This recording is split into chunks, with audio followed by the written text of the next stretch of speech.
بہت سال پہلے جب میں بائی روڈ لاہور سے کراچی جاتا تھا تو دیواروں پہ 3 طرح کے اشتہار ہوتے تھے۔ رنگ گورا کرنے کی کریموں کے اشتہار، مردانہ کمزوری کے، اور وزن بڑھانے کے، آئیے آپ کو موٹا کر دیں۔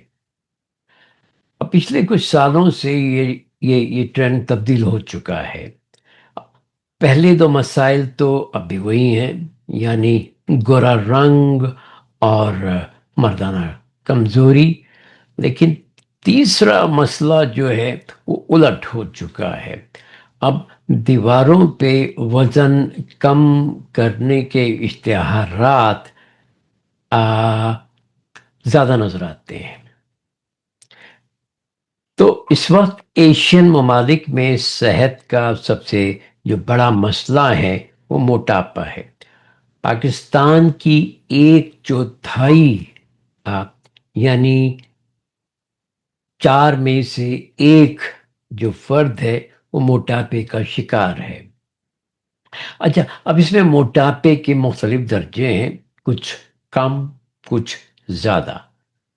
اس بات پہ تمام مذاہب اور تمام روحانی سلسلے متفق ہیں، بلکہ ماڈرن سائنس بھی یہی کہتی ہے کہ ہمیں کھانے پینے میں اعتدال کرنا چاہیے۔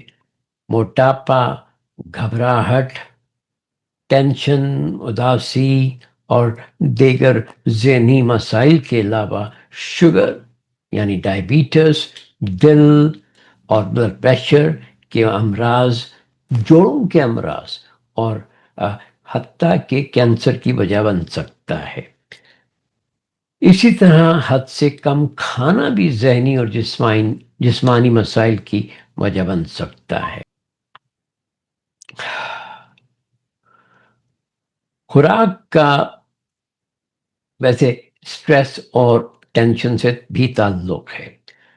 ایسی خوراک سے بچیں جو کہ گھبراہٹ، اداسی اور ٹینشن پیدا کرتی ہے، جیسے چائے، کافی، سگریٹ، شراب، نشہ آور ادویات، زیادہ نمک والی خوراک، چاکلیٹ، سرخ گوشت، ریڈ میٹ جس کو کہتے ہیں، جیسے بھینس اور بکری یا بھیڑ وغیرہ کا گوشت ہے۔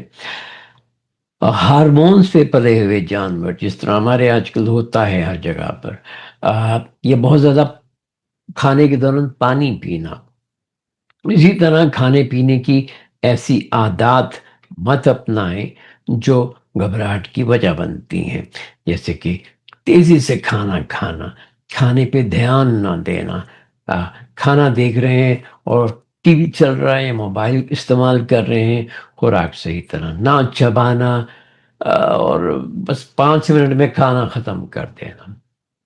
تو یہ بہت میرا خیال ہے کہ ایسی چیز ہے کہ جس پہ ہم زیادہ بات نہیں کرتے ہیں۔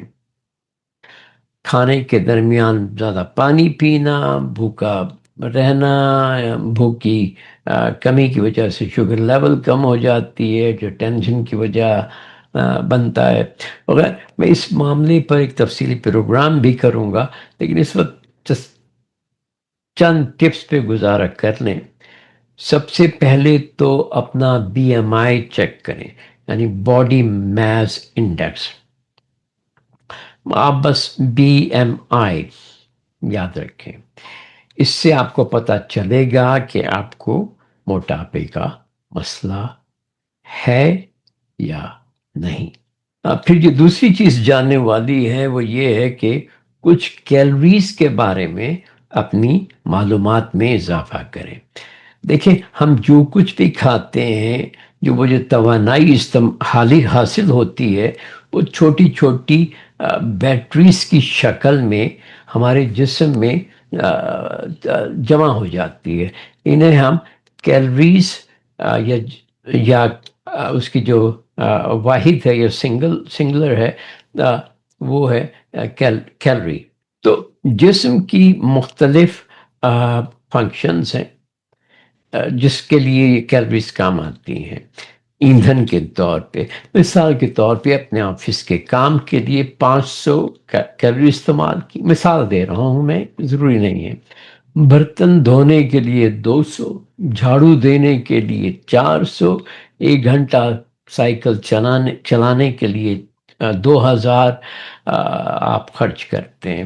لیکن ان تمام کاموں کے بعد بھی اگر آپ کی بیٹری بچ جاتی ہے، آپ کی کیلوریز بچ جاتی ہیں، یعنی دوسرے الفاظ میں اگر آپ کھا زیادہ رہے ہیں اور خرچ زیادہ کر رہے ہیں، تو دیکھیں یہ یوں سوچیں کہ اگر آپ زندگی میں کماتے زیادہ ہیں اور بچت کرتے ہیں، وہ بڑی اچھی بات ہوتی ہے، لیکن خوراک کا مسئلہ یہ ہے کہ اگر آپ جو کھا رہے ہیں اور اس کو جو زیادہ بچت جو ہوتی ہے وہ اچھی نہیں ہے۔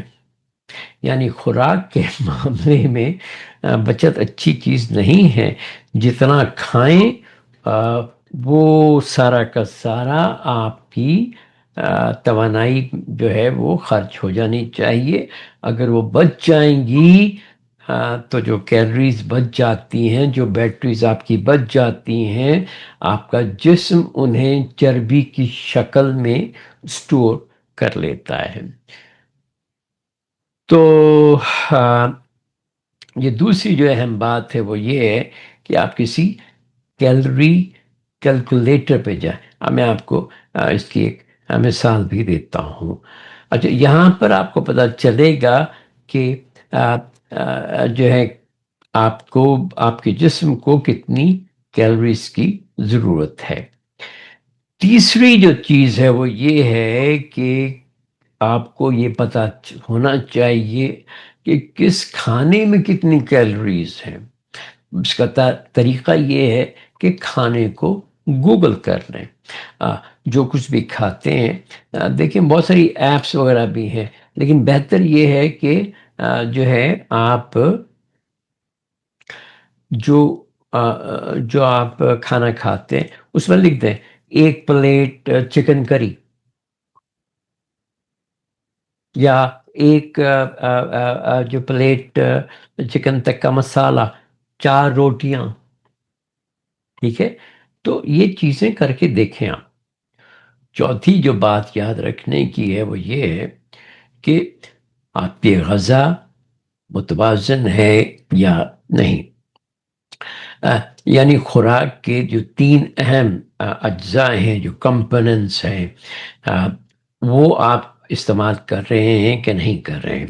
ایک تو جو 3 اجزاء ہیں وہ یہ ہیں: نشاستہ، کاربوہائیڈریٹس، اناج، روٹی، چاول، اس طرح کی چیزیں، اور پھر پروٹین ہے، جیسے گوشت ہے یا دالیں ہیں وغیرہ وغیرہ۔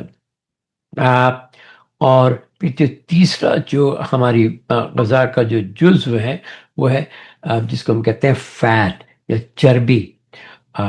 تو یہ دیکھنے کی ضرورت ہے کہ اس میں توازن ہے یا نہیں ہے، اور ان کا توازن یہ ہے، اور یہ ذرا غور سے سنیے آپ بات، کہ آپ کی خوراک میں 50% اناج ہونا چاہیے، کاربوہائیڈریٹ ہونا چاہیے، نشاستہ ہونا چاہیے، 30% پروٹین ہونی چاہیے، 30%، اور 20% چربی۔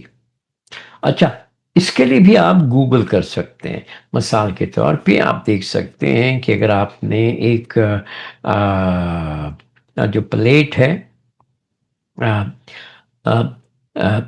چکن کری کی، چکن کا جو سالن ہم کھاتے ہیں، کہ اس کو گوگل کر لیں دیکھنے کے لیے کہ اس میں کتنی جو ہے وہ پروٹین ہے، کتنے کاربوہائیڈریٹ ہیں، اور کتنی چربی ہے۔ آپ کو حیرت ہوگی زندگی میں جب آپ پہلی دفعہ آپ یہ دیکھیں گے۔ اور جو 5ویں ٹپ ہے یہ بہت اہم ہے، اور وہ ہے دھیان سے کھانا کھانا۔ مغرب میں ہونے والی تحقیق کے مطابق دھیان سے کھانے سے وزن میں کمی ہوتی ہے، اور سکون میں اضافہ ہوتا ہے۔ تو سب سے پہلے تو خود سے سوال کریں کہ آپ کو بھوک لگ رہی ہے یا نہیں۔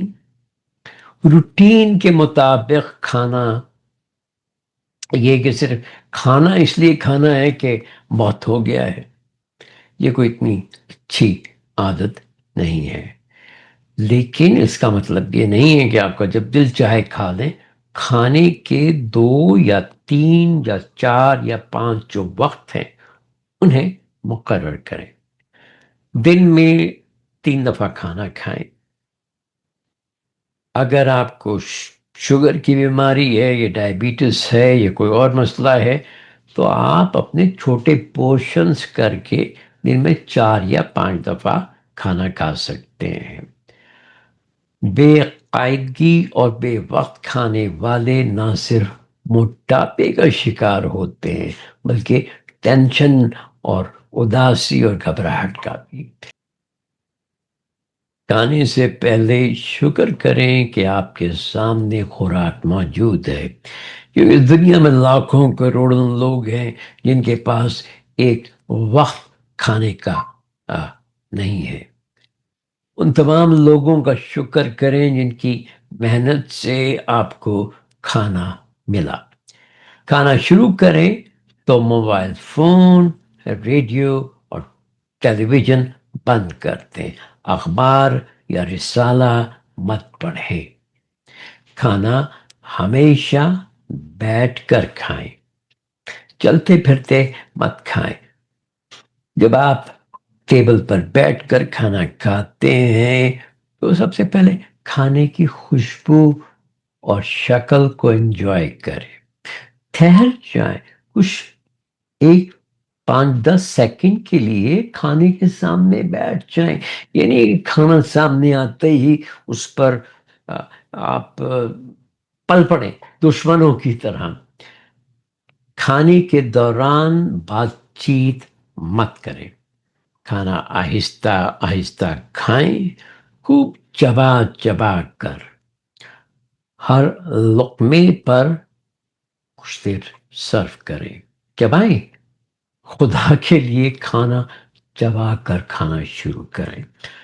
اچھا، عام طور پہ کہا جاتا ہے کہ آپ کو ایک لقمہ 2 سے 3 منٹ چبانا چاہیے، لیکن آپ کم از کم کچھ 20-25 سیکنڈ کے لیے ہی چبا لیں۔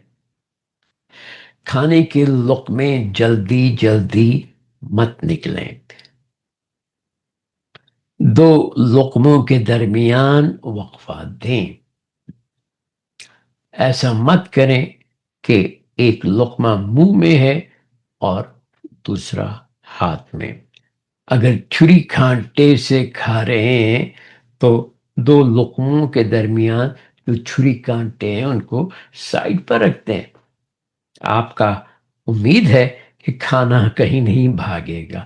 آرام سے کھائیں، محبت کے ساتھ، پیار کے ساتھ انجوائے کریں۔ ایک ایک لقمہ انجوائے کر کے کھائیں۔ کھانا ختم کر کے دوبارہ شکر کریں، خصوصاً اس کا جس نے کھانا دیا، جس نے کھانا بنایا،